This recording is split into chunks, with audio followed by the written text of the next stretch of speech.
Are you dreading the teenage years, or are you already in the thick of them? Today we're talking about the battles worth fighting, the ones worth letting go, and the most important thing you can give your teenager that isn't a curfew or a phone rule. Stay with us. Welcome to Bringing Hope Home. We're Bryce and Colette Schaffer, and we're on a mission to bring God's hope, healing, and practical strategies right into your living room. Welcome back to Bringing Hope Home. And we are continuing our conversation about picking battles. So we talked about marriage, and then last week was toddlers and children. And this week we're getting into teenagers and adult children. Yep, and kind of breaking it down into three different stages on this end of parenting. Right. And to me, I found this the most fun. And there's so many parents out there that say they dread the teenage years. Oh, my teenagers. But I think we were looking forward to teenagers when they were little. And I will say this, if you do the work when they're toddlers and kids, then you get to enjoy them. That's right. When they're teenagers. You really do. We have three. We bet 1,000. Yeah. We really enjoyed our kids, and we still enjoy them as young 20-year-olds and older 20-year-olds. Right. So, yep, we had a fun time with them as teenagers. So, but there are the battles that you face, with your teenagers as they are getting their independence. As we said in the last one with the kids, they're starting to have the outside influences of their friends, of, technology, things like that. Well, as they get into be teenagers, it's just more and more. They want to spend more time with their friends, more time on their phones, and that's you're probably getting them phones, which we didn't talk about in the last one. Well, we could have, I guess. But I would really recommend not getting your child a phone until they are... Right. Well, I just saw a parent, and I bravoed them at 14, which was the end of their 8th grade year. I thought, good for you, Mom and Dad. Yeah. I was really, I even told them, you guys stuck to your guns. Because it's hard for the parent, too. Yes, it's very hard. And this was child number 4. Wow. In the group, in the grouping. So, and they're going every which way. They definitely need phones and communication. But this was their rule. And I was so, I like to see that when parents are taking a stand against technology and phones and... Well, it would save a lot of battles, right? Because that's one of the battles that we have a lot with teenagers is over phones. And so if they don't have it, there's no battle. Hey. Wow. That's a unique concept. Yeah. So I know they do need it as they get older. Yeah. And coaches, I'm a coach. We need it to communicate with our kids in group texts. So it's tough. And then, and then they say, well, I don't have a phone. Then you got to put mom and dad's. And they do kind of shrink at those kind of thoughts. Mm-hmm. So you have to be cognizant of where they're at in life and what needs to happen. But that is definitely a phone battle, social media battle. I'll just talk about the phone since we're on that right now, because that is a typical, a common battle. One of the things that we had as a rule in our house is the kids turned in their phones at night into our room. Yep. They plugged them in, they charged them in our room. They didn't have access. So when we went to, now, I think whenever their bedtime was, so a lot of times it was their bedtime. So was it 9 to 10, whatever. Yep. But they would come and plug their phones in. Parents, they do not need their phones. No. Even as an alarm. They say, well, my kid uses it as an alarm. Nope, they don't. You can go to Walmart and you can buy a phone or a alarm, a clock. Alarm clock. And they still make them. Yes, and one that you can put a battery in it, so if the power goes out, it still will go off. It wipes off all the excuses. Yep, for under $10.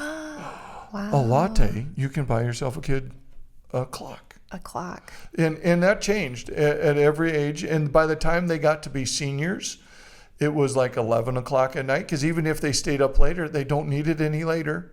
Right. And then by the time the second semester hit, we let them have it in their room the entire time because we wanted a chance for them to make mistakes or not make mistakes, but have it still under our roof where they had it the entire time.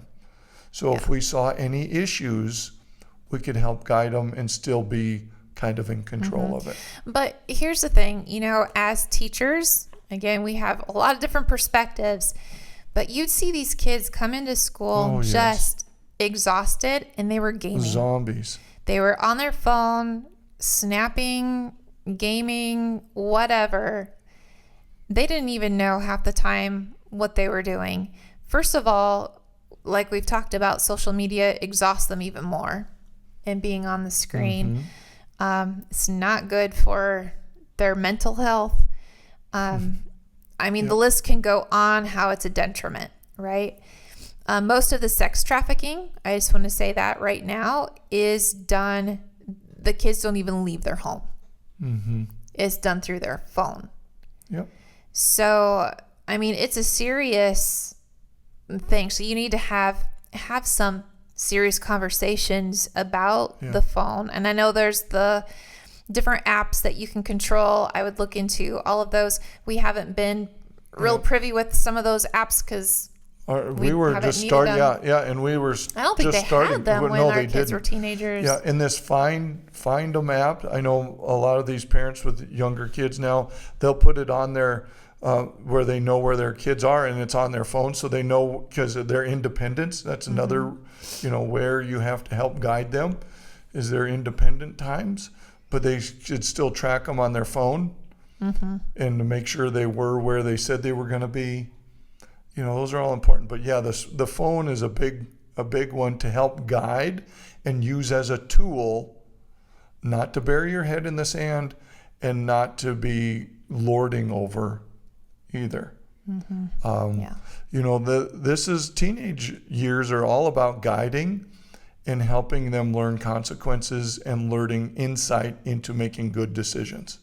That's the role that you are now playing as a parent, helping them figure that out. Another one that is a common battle is music.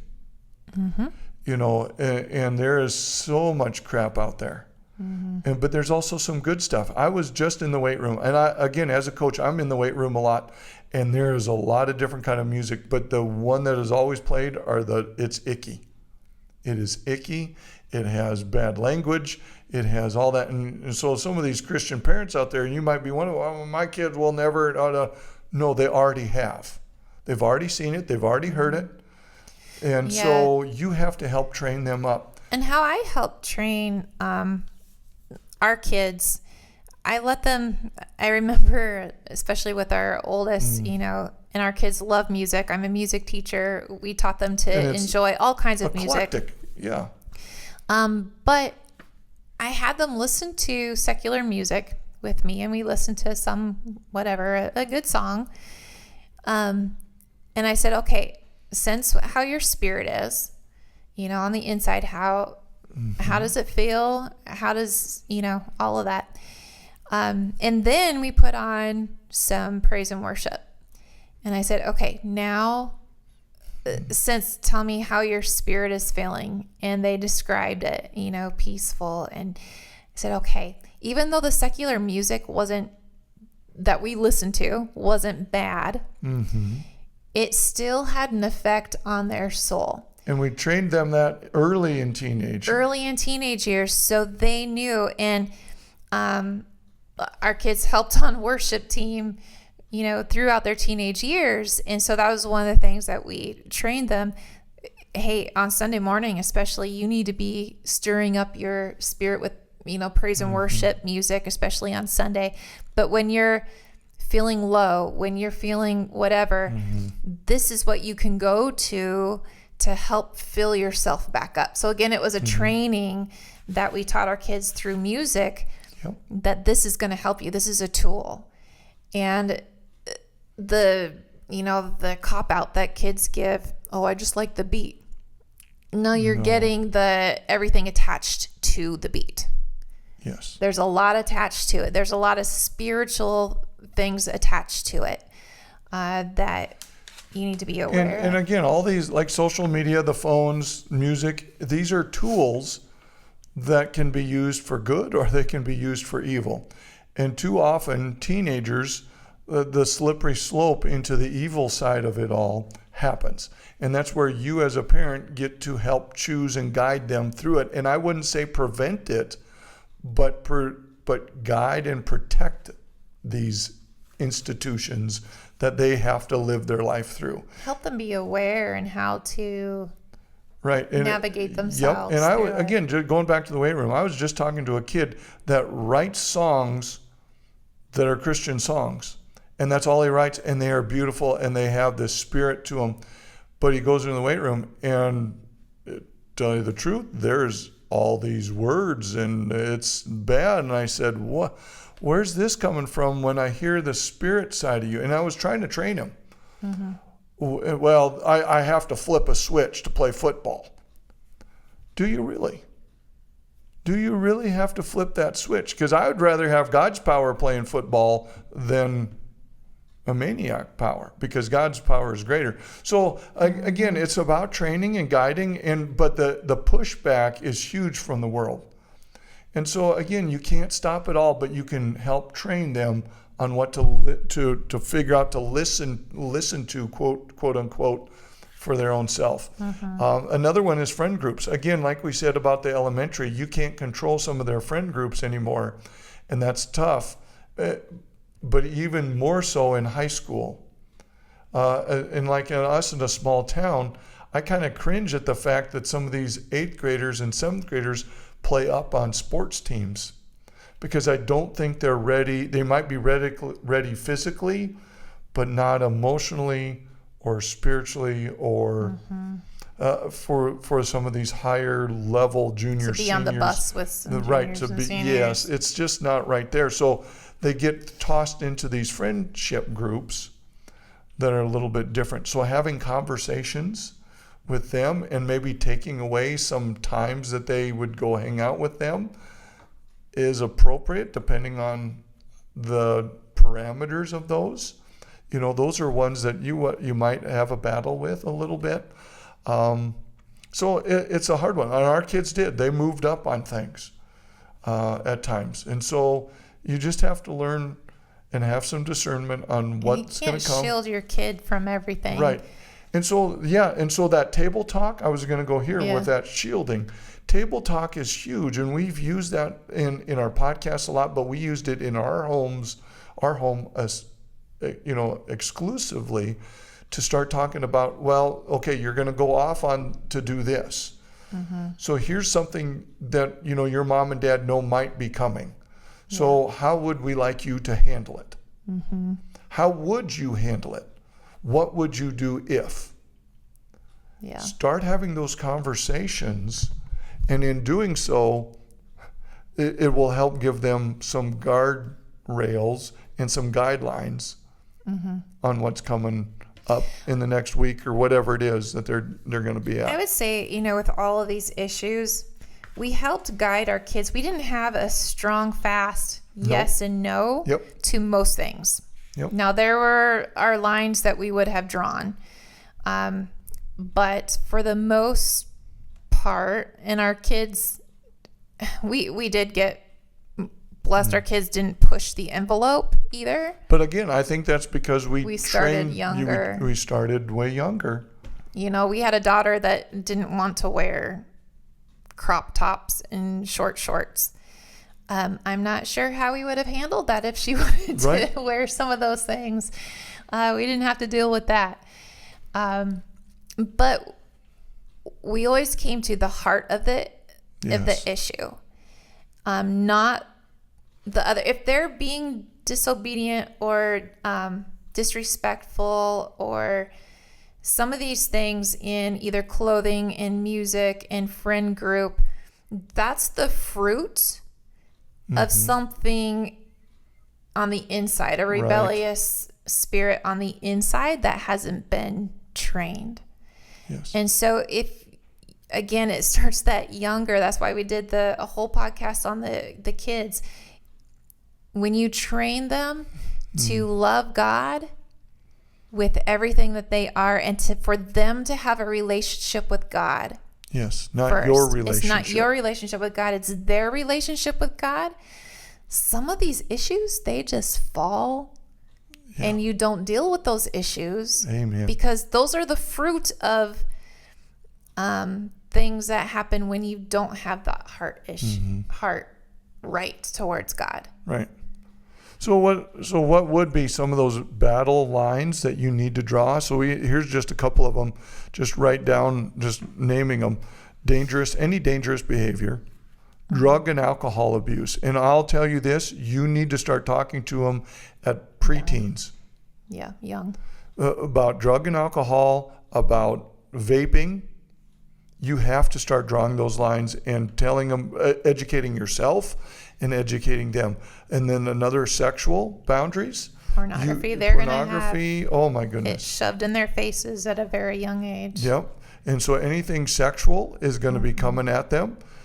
We know that, even all the way down into elementary. So you need to arm yourself with some battle lines and some tools to help you fight those battles with them, not for them, but sometimes then, again, especially in high school, with them.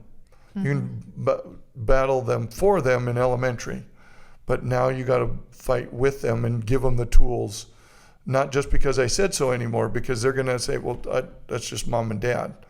They're old. So you got to fight with the right tools with those. Another one, honesty. Again, honesty was big. If we can trust you, the leash gets longer. Respect. Faith foundations. Boy, that's a big one. And you've kind of already alluded to that. Yeah. We don't, minimize our faith when we get to teenage or beyond. Right. And that's in ourselves. They see that modeled in mom and dad, first of all. And finding a way to serve God at that young age. It wasn't mom and dad's faith, and it wasn't because mom and dad are pastors. Yep. In fact, if you know kind of the PK persona, it's usually they're the rebels because I don't know. But we didn't have that. We didn't have that because early on, this was their relationship. We introduced them to God, and this is their relationship with God. This is how the Schaffers were. This is how Bryce and Colette grew up with, and we weren't pastors' houses, and this is how we want you to act and behave and be. So faith is a big one. And then toxic relationships. This is where they're going to start finding their first boyfriend and girlfriend and things of that nature. And you do not make fun of it and poke, or ignore it or any of those things. You come at it with honesty and love. And again, this safe place that we were creating in elementary school with them to help talk them and walk them through these relationships. And you can say, you know what, son, I'm seeing this as a toxic trait. Do you really want this? Yeah. And I was going to say, sometimes parents have hard rules. You're not going to date until you're 16. You're not going to, parents, I hate to tell you, but they probably already have a relationship if you have the hard, fast rule. So we actually we kind of hoped that they would have a relationship. Now, our daughter never did. Our son we didn't force it. But we were able to talk through some of those things and say, hey, this is what we're seeing. This is kind of a red flag, and this is why. Do you see this? Can you? Oh, yeah, I see that. I recognize that. You're right. It doesn't feel right, or whatever the case was. But we were able to, again, train them for what to look for in a spouse. Train them. Is this what you want for the long haul? What kind of person are you looking for? It was all that training. So it was never a battle of, even when they would go out with someone, we're like, ooh.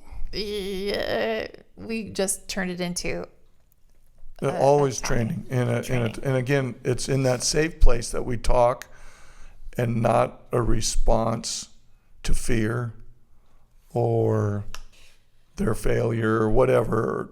It never came out of those types of conversations. It came out of this guidance and providing and check in with our spirits. that teenage, because you want to train them up in the way they should go so they do not depart from it. And this is really when they start honing in. You start in elementary, but they really start honing in on those skills in their teenage years. Yeah. So. And I think actually we're going to leave that up, honey. I think we have enough. I think this is enough. We should have part. We'll have another part. Because I think there's more to this. More. And I don't know how long are we running. I don't know what this has been. Yeah, very good. But it is. This has been just teenage, and it is. It's its own topic. It's its own animal. Anything else we want to say about it? What battles you might want to be more flexible in? Their style choices. Now, if they go the dark, if they go that's not appropriate for a Christian, young person that is not edifying of themselves. That's something that you need to have some talks and some conversations of why. There's other things that aren't so big a deal. Again, their preferences, and they're going to make mistakes. Talk about forgetting things. We talked about that in the last podcast. I think my wife came up with a beautiful analogy for especially boys. They grow so fast, they leave their brains behind for a little bit, and they will catch up. They will. And so be okay with that and laugh at it with them. That's what they need, is you to come alongside and guide them through their insecurities, love them through their failures, not protect them from the big bad whatevers, but help guide them and provide and give them the tools they need to be mature adults. That's your role as a parent of a teenager. Not I'm going to make sure and swoop in and save the day on your grades or on the sports team, or they're just doing you wrong. You probably, as a parent, I can guarantee you, because we're teachers as well, you as a parent don't know half of it. Your teenager is only going to give you their side of the story 9 times out of 10, because the other half of the story is their fault or their issue. So you need to not jump so fast to save them. You need to ask questions. You need to help probe what ifs and how comes. And even those hard situations, to help them through it. Yes. That things maybe aren't fair. Yep. But and how again, do we the deal love. with those? Yeah, how do we deal with it? Love them through things. When they don't make a team, when they don't get that spot in the play. Yep. You love them through it, and you can say, I don't understand why either. Yep. That's great. And then you pray with them. Turn them to the Lord. I mean, there's so many variables there. But I think the key here is teenagers need guidance more than control. Yes. They don't need the control. They're going to And they don't need criticism. They don't need criticism. They just need your guidance. And if you can have and continue to push them towards and show them God, and build that relationship, then you're doing awesome. Yeah, Mom, and Dad. you've done your job as a parent. So congratulations. All right. Well, we'll continue this. Yes, we're not next done. Week. We're not done. We're going to talk about adult children, college age, and that's a different and beyond animal itself. That's right. All right. Well, till next week, thank you for being with us. Yes. And bring hope to your life today. Thank you for listening to Bringing Hope Home. Don't forget to subscribe. And if you want to strengthen your marriage, head to SchaeferMinistries.com to take our free marriage quiz and check out our Marriage Builders course. See you next time.